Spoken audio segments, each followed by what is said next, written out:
have a good time, put a smile on your face, yeah, KB Cam and Elation Radio. Even brighten your days and help you through the night. Bring you good music, KB Cam and Elation Radio. And here's your host, KB Cam.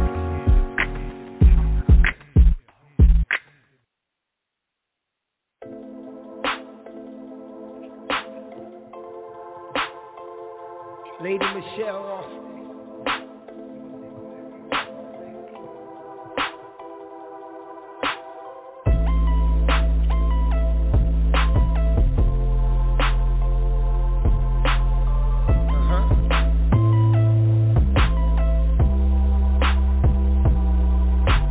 I know what you've been through.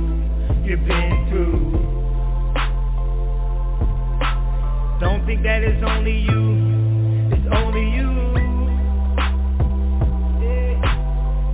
Pick your head up, get up. It's only right. Take back your life. Pick your head up, get up. Take back your life. And come and talk to me. Speak your peace. Speak your peace. Speak your peace. Come and talk to me. Speak your peace. Speak your peace. Out loud. Speak your peace. Come and talk to me. Yourself and make sure you do a self-check-in. If there is something going on this podcast that gets too heavy for you, or you have triggers, or anything that you feel like you need to, get away for a moment, remove yourself from this podcast immediately.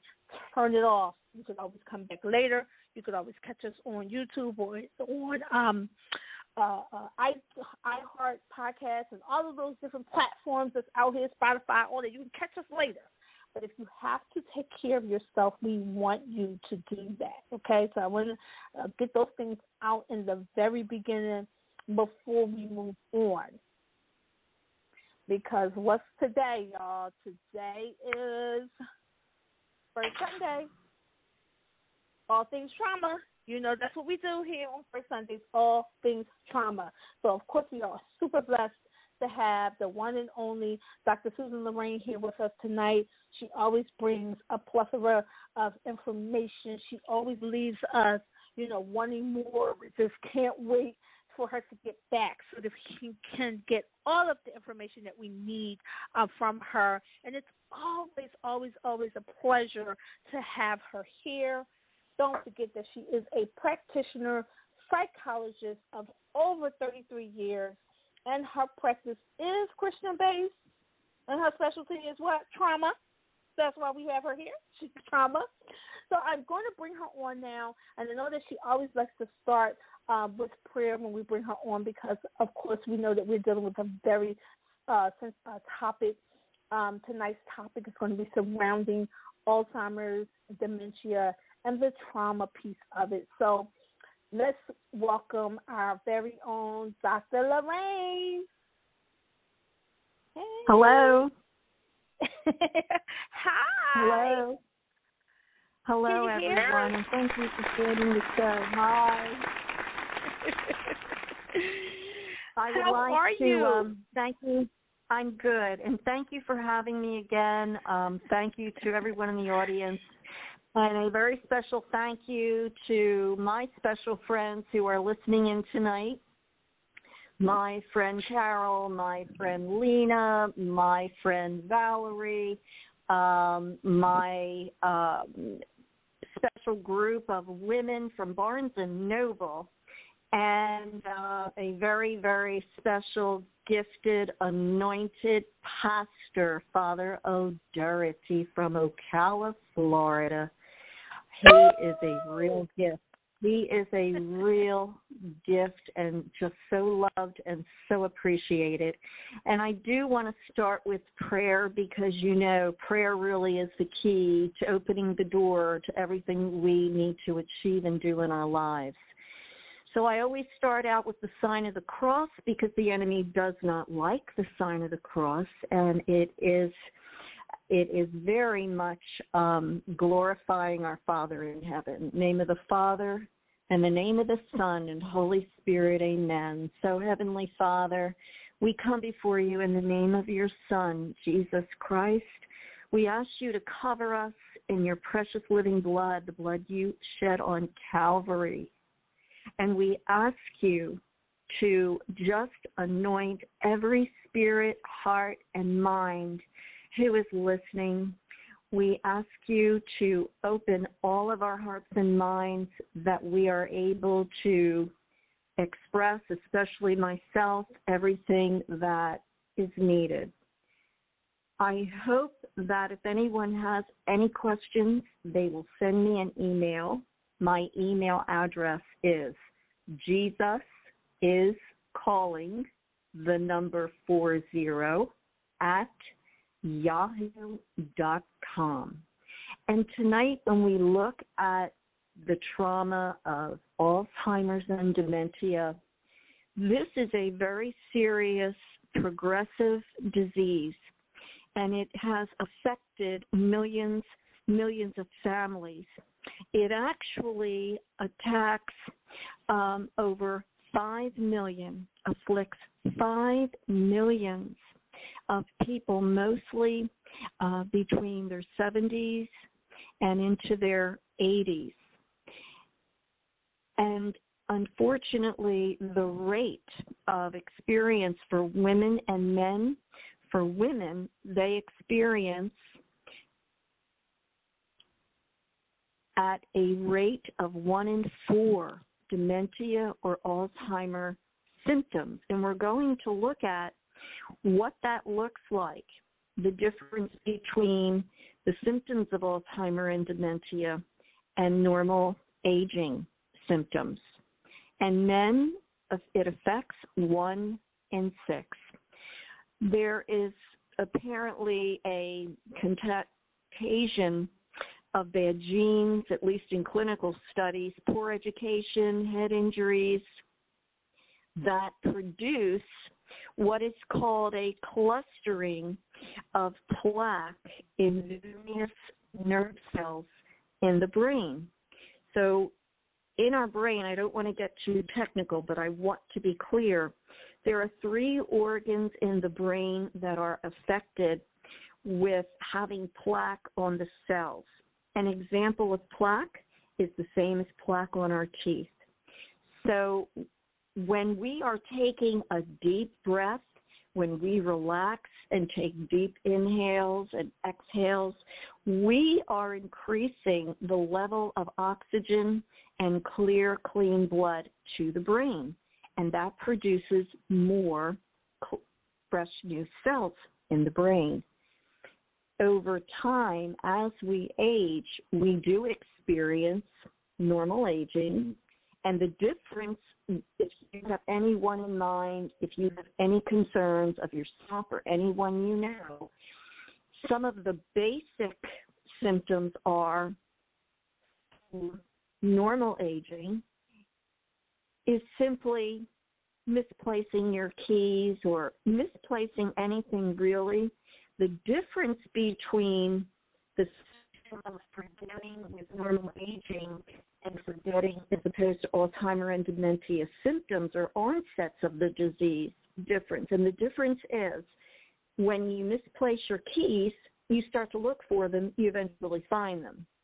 With an onset of dementia, cognitive impairment, you take longer to find, or you totally forget you're even looking for them. You may see different changes in your loved one. If you are seeing them delaying, looking for the keys or any object or any activity, if you see them stopping, staring, looking confused, or trying to figure out what it was they were trying to do, what activity they were attempting to try, where they were going. Whenever you see the glaze over the eyes, this is a very important sign because individuals that are moving from normal aging signs into cognitive impairment, there's a huge difference. One of the things that we can do with our loved ones if we think there is something going on with their memory, you can try this little tip. Ask them halfway through the day, what did you do this morning? How's your day? If they're delaying, if they're not sure, or if they begin to speak but change the subject or totally stop in their tracks, forget what they wanted to say, you know there is something a little more going on than just being forgetful from time to time. I do want to clarify, though, there are many reasons why individuals struggle with memory and cognitive impairment. It does not always mean that a loved one is moving into the direction of the conditions of Alzheimer or dementia. So anytime you have a concern, bring it up with your doctor and ask him.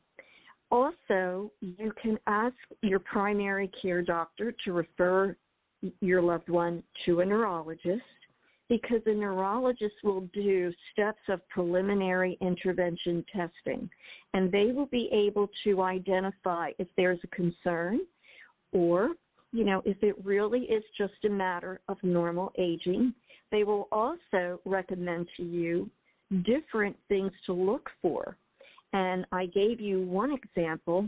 Another example would be that they become very irritable just out of the blue, and then they don't remember being irritable. They get upset. Whenever you see a very strong, distinct behavioral change mixed with forgetfulness, there's an issue going on. There are also many things connected with Alzheimer and dementia symptoms that are related from trauma. Here's an example. I knew someone once who never had really any medical issues. Memory sharp. This person came into their late 70s, and what happened was they had a very upsetting conversation with one of their children. They were so upset and so hurt that they emotionally shut down. And when they emotionally shut down, that means they were so hurt they no longer wanted to feel the emotional pain. And what is connected with that is the trauma. Trauma will do that. It can and does cause parts of the brain to shut down. One of the components and this individual ended up with the diagnosis of the initial stages of dementia. So this is an example of what trauma can do. Another issue of trauma is this. I have seen over the years, any time an elderly falls and hits their head, there is always a chance that there is some internal damage. Because as we get older, our bodies become very frail. The lining that coats the subcortical compartments of our brain, they begin to thin. And it's much easier for trauma to be induced when elderly fall and hit their head. So what also happens with that is there can be internal bleeding or swelling. And unfortunately, in every single case, and I have seen many, in nursing homes, in the home, families coming, expressing and explaining what has happened, the fall, hitting the head, etc. When they do the CAT scans, they definitively find that there are what is called Neuro Fibulary Tangles. And those tangles mean that the cells in specific parts of the brain are deteriorating. They have died out because they are covered with plaque. And it's the same kind of plaque that we get on our teeth. It's the same concept. So when you have a toothache or you have an abscess, that means that not enough oxygen, fresh nutrients have gotten to that area, and that is the same thing for a head injury. In addition, there are individuals that suffer from a stroke or a heart attack, and depending on their medical history, they can also be affected traumatically, that whereby the brain starts to suffer some internal inflammation and edema. The edema means that the internal cortical process inside the brain is starting to swell. So I really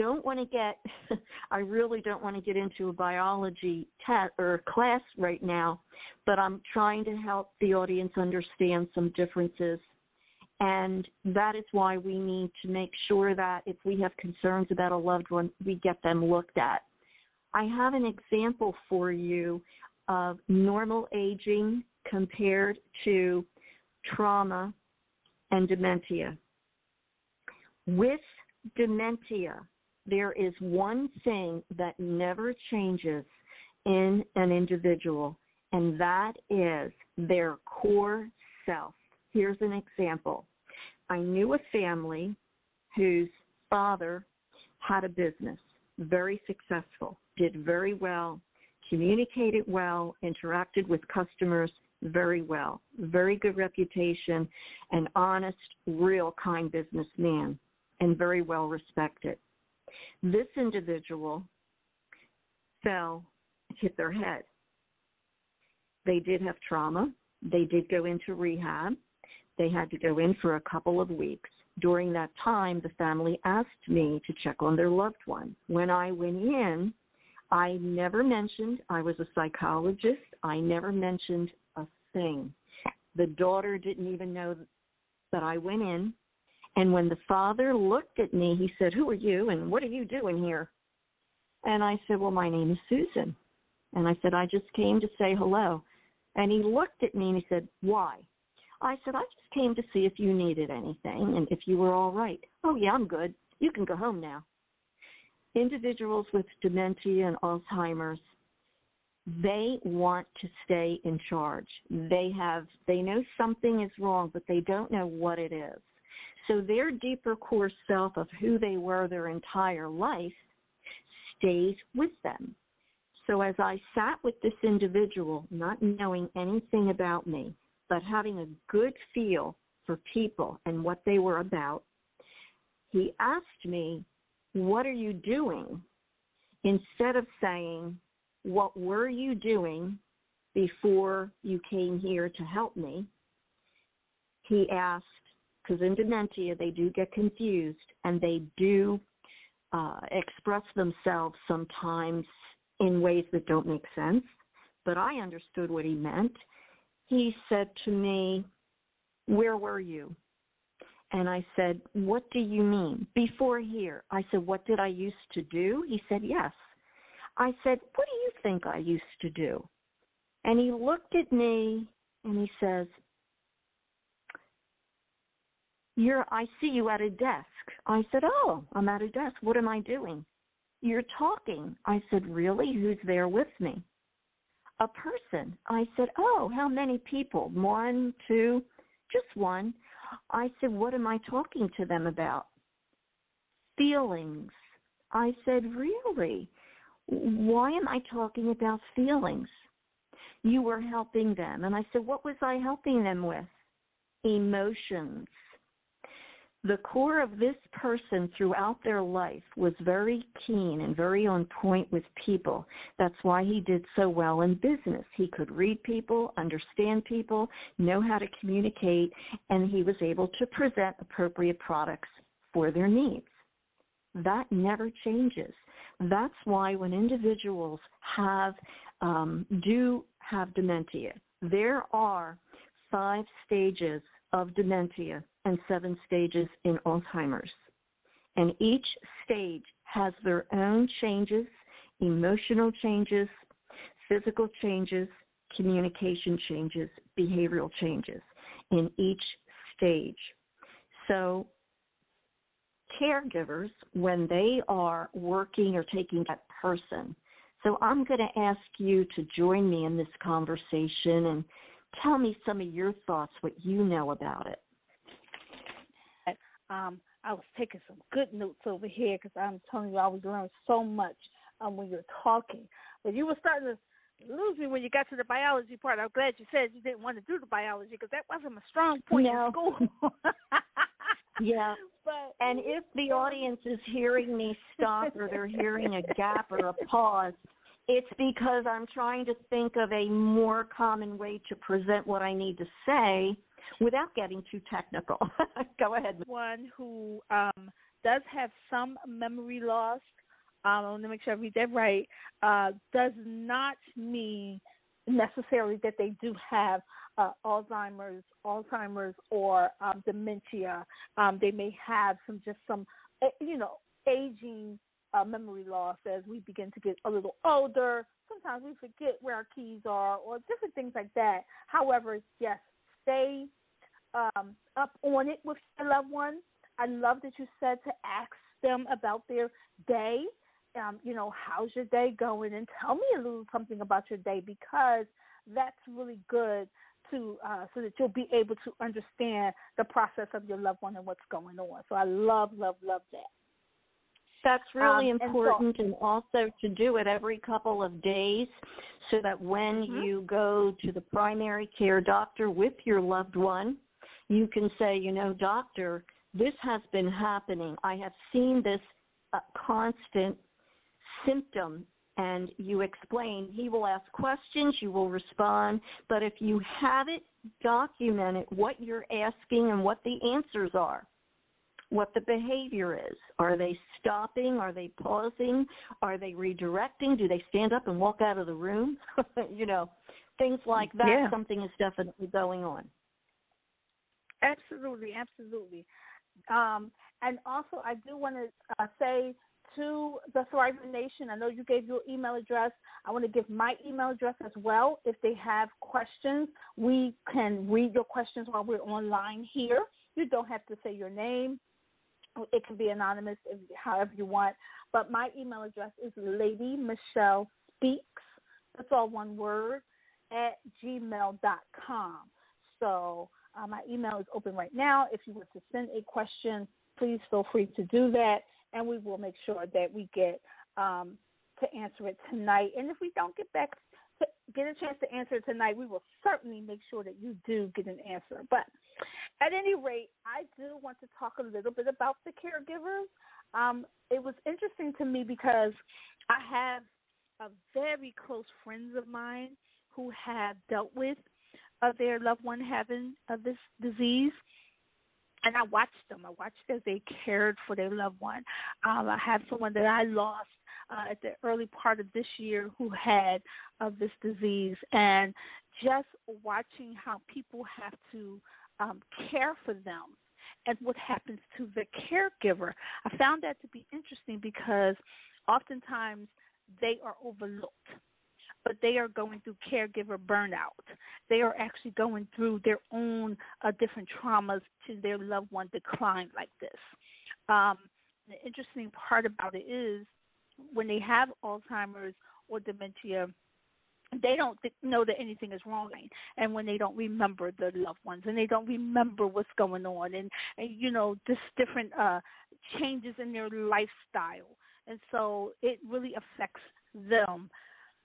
So when I was talking about this and when I was studying this week, I said, wait a minute, we always talk about PTSD when we're talking about people who've gone through domestic violence. What about PTSD for these caregivers? And I found that they have gone through a lot of the PTSD. And so let me start off by telling you what is PTSD, because we don't want to be giving you words that you might not be familiar with it. It is post-traumatic stress disorder, and it is an anxiety disorder brought on by a traumatic experience. Although this is most commonly tied to war veterans, PTSD also affects those who have undergone abuse, violence, accidents, or survived a natural disaster. In short, anyone who has suffered a trauma is at risk of developing PTSD. So surely these caregivers who are doing an amazing job taking care of their loved ones can feel this. And so I wanted to find out, well, how are they feeling this? So I asked some of my friends who had gone through it, and some of the things that they said that they felt feelings of guilt. They were very emotional. They felt paralyzed sometimes. They felt draining in their mind, in their body, and their emotions. It was as if they were looking at their loved one, and all of the things that they had going on with them was kind of like frozen in time. And so some of the things that they told me, and I also began to read up about this because I wanted to get a feel from others who I did not know about, but they wrote about it, and then the ones who I actually knew about. And so when I was doing all of this, I found that some people were saying that it was really a physical and emotional exhaustion every second of every day, and just trying to breathe. They were just trying to get through it every day. And Michelle, the stress factor that caregivers experience, these are some of the emotionals and deeper thoughts that are working inside of them. They're fighting to do the best care they can do. And part of them can go into what's called denial. Oh, my loved one's going to get better. This is temporary.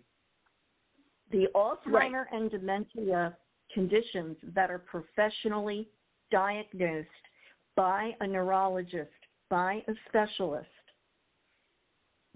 these diseases are neurodegenerative, and they get worse. Eventually, the individual does pass, eventually.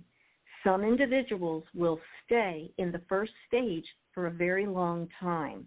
So if you have a loved one that is reasonably easy to work with or get along with, I've seen this. I've seen a good camaraderie in spite of the disease. And if they stay in a stage for a while, the early stage, chances are that they will not suffer as greatly as an individual that has had anger, irritability, and behavior problems throughout their life. Because those individuals, if they go into and actually are diagnosed with dementia and Alzheimer's, they will act out at some point. So when we look at that stress factor for caregivers, there's also the anger component, because the caregiver is saying, I care about my loved one, but, I'm angry because they can't do what they used to. I'm having a hard time communicating. They don't understand me. I don't know how to get through to them. These are all very normal cycles of thinking and emotionality. And then there's social withdrawal. They want to, caregivers, well, Mom, Dad, why don't we get you with? Why don't we have you go to? They cannot process. They reach a point where these neuro-fibulary fibers in the brain start to break down, and they are unable to communicate what they really feel. They know what they feel, but they cannot express it as if they did not have this disease. Then there's anxiety. Absolutely. There's depression. Depression affects your spirit and your ability to cope. And exhaustion, it's impossible to complete daily tasks. So Alzheimer and dementia, early stages, you see simple things like memory loss, quietness, shutting down. When they shut down and don't respond, they're overwhelmed. All of the circuits in their brain are shutting down, and they're firing. It's called a firing, where the nerves are just popping in their brain, which means they're going to sleep. And they are unable to retrieve and express what they need to or would like to. So, Michelle, these components are really important. It's important for caregivers to do two things, critical. The first bring in somebody for respite care. 2, if you are experiencing a great deal of stress, you are unable to do for your loved one what you would like to do, or you're having a very difficult time communicating with them. That is very normal, because if you don't have training or education, you really don't know. Alzheimer and dementia conditions are very, very difficult to deal with. Even professionals that know what they're doing have to be extremely careful. So if you are finding that it is much too stressful, you don't have a life, you're getting very, very irritable yourself, you really need to step back. Have a real good friend come in and stay for an hour or 2, go for a walk, take a long walk, because when you walk, you are literally allowing your mind to relax. Walking out in a park, being out in creation is very healing. God created the entire universe, and when he did it from love. Love is healing. And when we are realizing that our loved one needs more than what we can give them, we need to bring in an advocate to work with us. So I am here in Florida. I have a location in Ocala and the Villages, and I do provide some very intense services that are very economical and work well with families. So anyone can reach out to my email, and I can send you the program of what we do. But getting back to the caregivers, there are some tips for you. And these tips are: make sure that you are taking time for you. You need to sit down and you need to really pay attention to the changes in your loved one. You have to look at the cycle of how things are changing and how intense they become. Don't wait till you're so overwhelmed you don't know where to turn. Make sure you reach out to your doctor, your loved one's primary care, but more important, take them to a neurologist.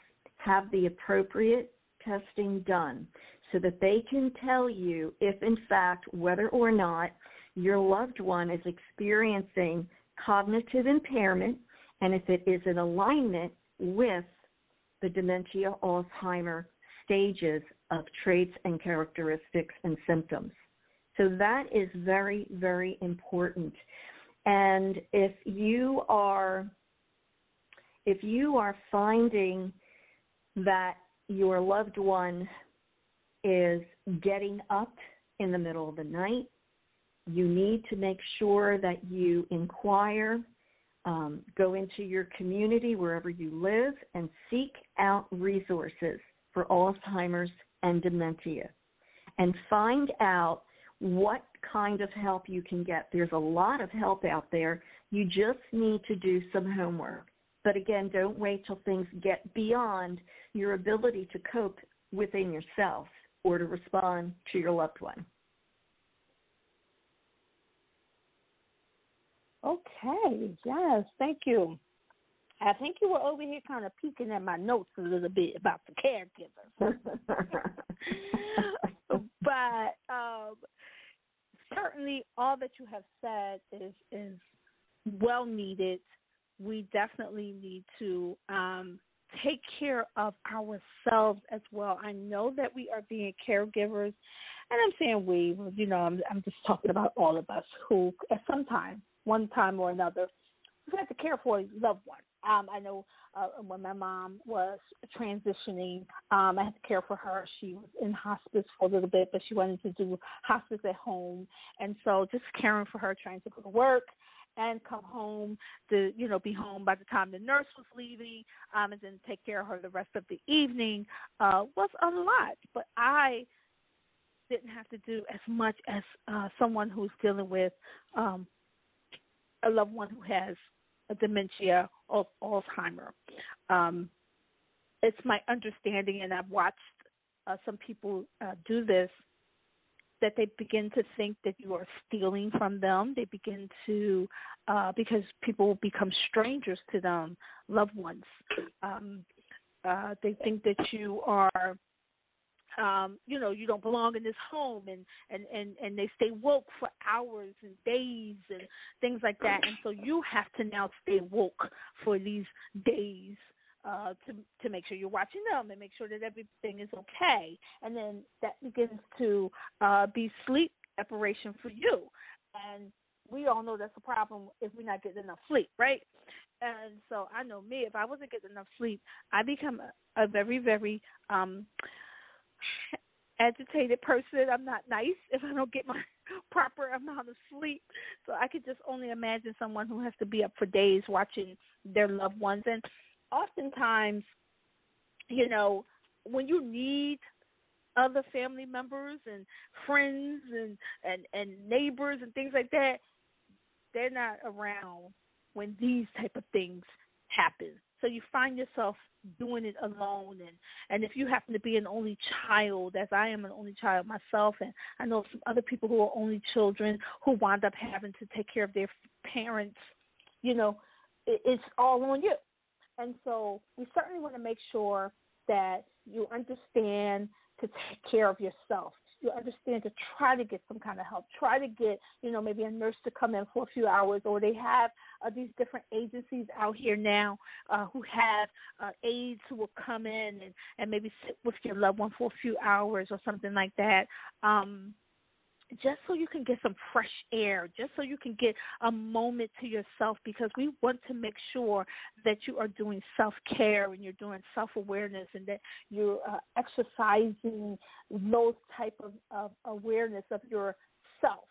On a show a little while ago, and I believe it was either last week or the week before last, we talked about meditation and we talked about yoga and things like that.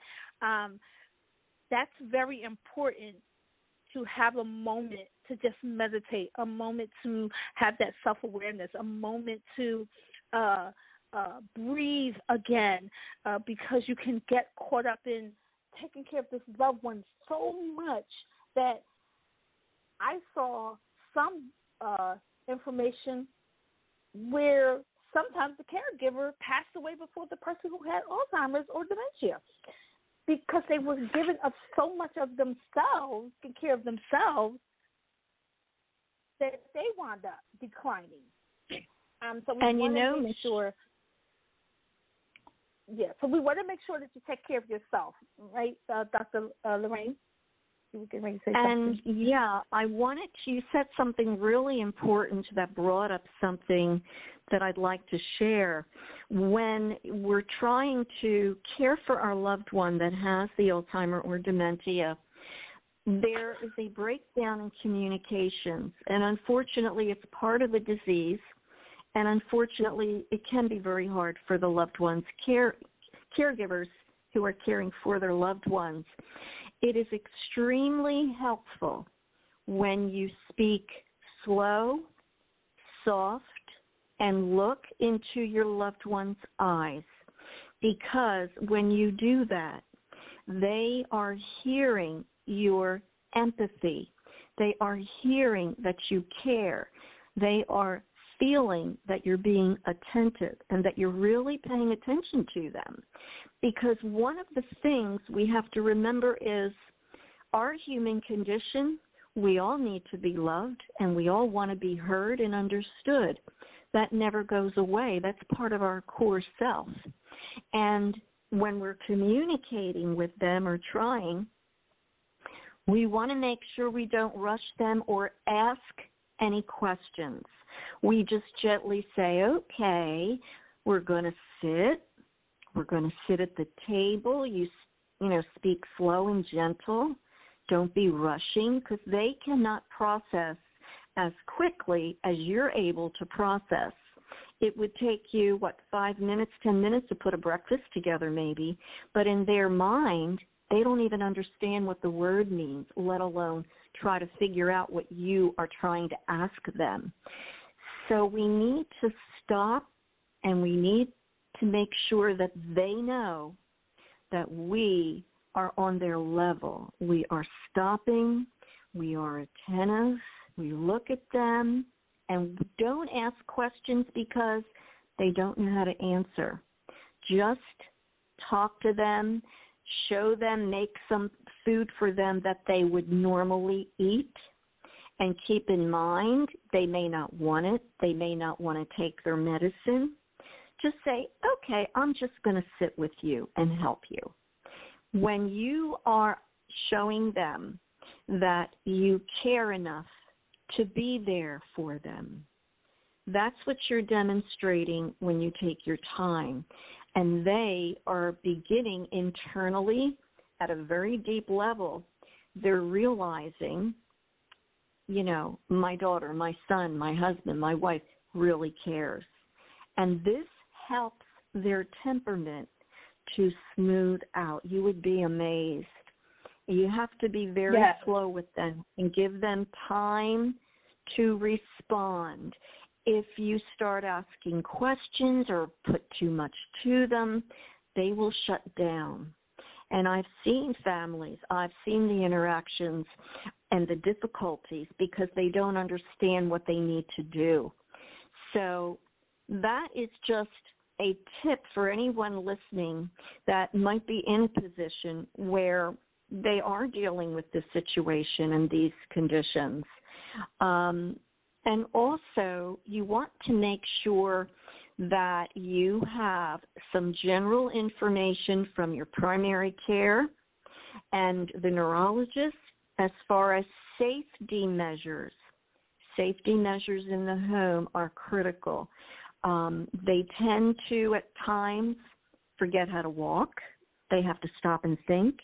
They cross their feet. They stumble. They can fall so fast. And no matter how much you care and are there, you may not be able to help them. So there are safety boundaries that you need to be aware of. And again, you can email me and I will help you with that. So I just wanted to share that, Michelle. There is so much to know, and it's not difficult. It really isn't. It's really just a matter of knowledge. It's a matter of some education and just understanding what you're hearing, not hearing, seeing, and how to act when and where to go. So very, very important. Absolutely.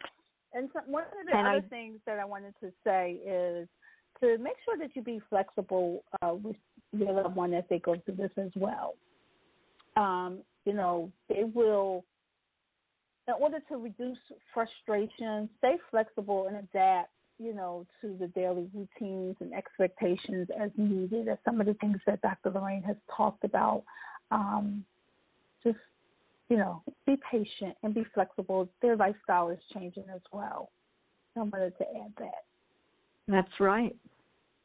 That's absolutely true, because their mind is changing such that these diseases, upon progression, they forget many, many, many things. And it's very hard. And before I forget, I'm holding workshops in Ocala and the villages in reference to communications and teaching about Alzheimer and dementia, but it's above the traditional platform because I teach families how to hear what their loved ones are saying and what they need without speaking. Also, I do a stress relief workout for caregivers who really need to learn how to relax and how to take the relaxation with them after class. And again, my email, jesusiscalling40@yahoo.com. My direct line, 352-272-2212. Thank you, Michelle. You're welcome. Thank you for coming on tonight and really educating and enlightening our listeners, our Thriver Nation, giving them some important information. There may be someone who didn't even talk about having a loved one with this disease, and because this disease doesn't hurt the loved one in terms of they're not in any pain, oftentimes they don't even really realize that they are going through this horrific disease. And we as caregivers, that's heavy on me. I really want those who are caregivers to really, really take care of yourself. It is so easy, and we find this happening even when we're in domestic violence, when we're in any kind of abusive situation. It's so easy for us to care for everyone else but ourselves. And so this is really heavy on me, that if you are a caregiver of someone who has Alzheimer's or dementia or any other thing that they're going through, please get help for yourself. Get somebody to come in and sit, if it's nothing but an hour, with your loved one while you go out and take a walk or get some fresh air or go get some ice cream or go get your hair done or whatever it is that you need to do. Make sure that you are taking care of yourself. Oftentimes, and I've seen it happen, we have a very radio personality here in Philadelphia. She was taking care of her mother for a very long time, and she was taking care of her mother so much that she didn't take care of herself. And the moment that her mother finally passed away, she had a stroke because her body, she had not been taking care of herself.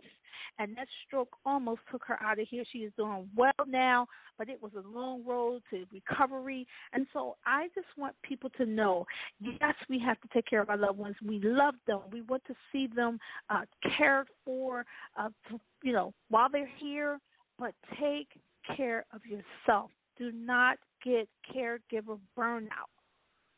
Don't take it lightly. You must. We talk about that here on the show. We talk about loving yourself. We talk about being healed. We talk about, how to survive and all of those different things. And so I want to make sure that we don't leave you tonight without telling you the importance of taking care of self. I keep hearing that word. It is so heavy on me tonight. Please, please, please care for yourself. You are a caregiver for those who you love, but I need you to love yourself. And that's our whole saying here on Speak Your Peace. We don't even sign off without telling you that. So as we are coming to the end of the show, I did check the emails. I did not see any emails, any questions, but you guys can always send questions. You don't have to send them right at this moment. You can send some at another time, and we will make sure on this here platform that all of your questions get answered. It doesn't matter if you send it in the middle of the week. We're going to make sure that your questions get answered. We love you guys so much. We always want to make sure that we are empowering you, that we are giving you things that can help you through your journey to freedom, your journey to health, to good health. And good health is not just in your body, but it's your body, your mind, and your spirit. So we want to make sure that we are always giving you that information as well. We thank our guest, Dr. Lorraine, for being here tonight. Thank her for all of the information that she has poured into us tonight. It is always a great time when we have her here because we get filled up with the best information from one of the best trauma therapists out here. And so thank you again, Dr. Lorraine. You're welcome. Thank you, Michelle, for having me. And I thank the audience for listening. Thank you so much. Yes. Now, really quickly, I know you have a book that is coming out. Really quickly, you can tell them how about that. Okay. The name of the book is The Light in My Heart. And the book, there are many levels to publishing. I send money in for the publishing, but in order to speed it up so that they will speed up their end and get it out there, I'm asking for dollar donations. If you could please email me, I can tell you where to send your dollar. It's not for me, it's for the book, because in this book, it is an actual testimony of how the work that I do is so effective, but it's only because of the way Christ works in me. Anyone can heal, anyone. It doesn't matter what the issues are. And there are recipes and specific foods and combinations of foods and vitamins that help to deter the symptoms of Alzheimer's and dementia. So we didn't have time to go into that tonight, but there is a great deal of help that you can give your loved ones when you start to see these early signs. So the book is being published by a Christian publisher, and there is an account. People are sending money in, and it's going straight to the production of the book. Your name goes on file, and the money that you contribute is given back to you. So if you'd like to know more, if you'd like to help, even if it's $1, it's fine. There are so many people that my colleagues and former patients have told me, Dr. Lorraine, what you do is so different. You really need to write a book. People need to know what you do, how you do it, and why their lives transform so dramatically in the right direction. So the book is a testimony. It is a testimony to God about his love and healing and deliverance in your life, but it's also for you as an individual and as a child of God. So I'm going to leave you with that, and please email me because I will provide you with the information, and the publisher will have your name, your money on file, and you will get it back. So I thank you so much. And, Michelle, thank you for asking me. I really appreciate that you remembered. I had forgotten. So, yeah, because I'm thinking about the show, the topic, and I'm real focused on making sure I'm giving some key information. I'm not thinking of myself, but thank you for reminding me. Absolutely. We support one another with this platform, and we're so happy that you are here and that you have this great information to continue to give to the people. So listen, Thriver Nation, we are bringing it to a close here. And, of course, for my final thoughts, I'm always talking about being kind to one another. But, I always go a step forward and say be kind to yourself. Kindness is a big thing with me, and I believe in it wholeheartedly. Don't ever forget that you are no longer a victim. You are more than a survivor. You are a survivor. Yes, that's what we are over here. We are survivors, okay? So listen, next Sunday, we're going to have another outstanding guest. Why? Because we always have outstanding guests on this show.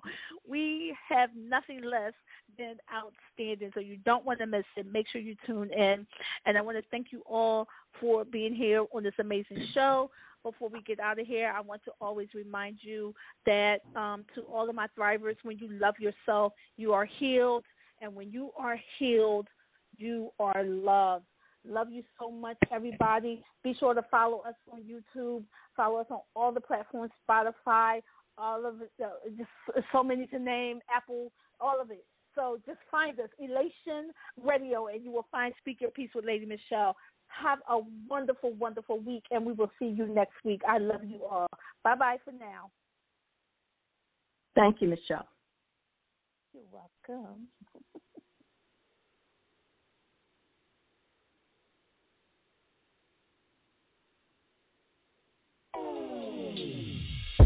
your head up, get up.